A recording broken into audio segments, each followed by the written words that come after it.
Away from the causes of earthquakes, let's look at the environmental effects of earthquakes.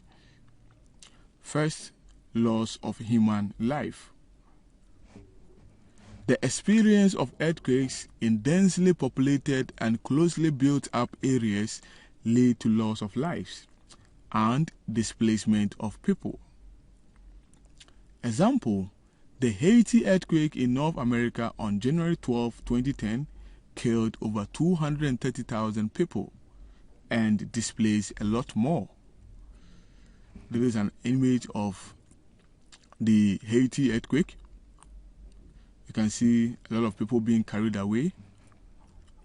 That is what earthquake can do. So first, when an earthquake occurs, there is loss of human life.